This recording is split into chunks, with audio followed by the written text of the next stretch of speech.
আপনারা অনেকেই বিশ্বাস করতেছেন সামনে আপনাদের জন্য ফাঁকা। বিশ্বাস করুন, আপনাদের সামনে অসম্ভব শক্তিশালী অদৃশ্য দেওয়াল অপেক্ষা করছে, যেটি ভেদ করে যেতে খুব কষ্ট হবে। কাজেই কেয়ারফুল, এখন থেকে সাবধান হতে হবে। জনগণের কাছে যান, জনগণের আস্থা অর্জন করুন।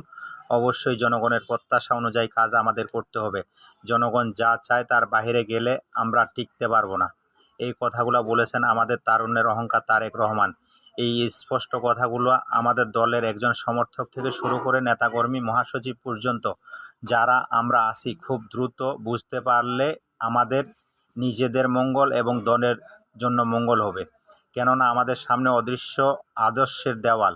এই জায়গায় দাঁড়িয়ে আমরা নিজেদের চাওয়া পাওয়াকে প্রাধান্য দেই, হিংসা বিদ্বেষ ভুলে ঐক্যবদ্ধ না হতে পারি, সকল কিছুর ঊর্ধ্বে উঠে দলকে প্রাধান্য না দিতে পারি, তাহলে খুব শীঘ্রই গত 17 বছরের অতি দুঃশাসনের ছায়া আবার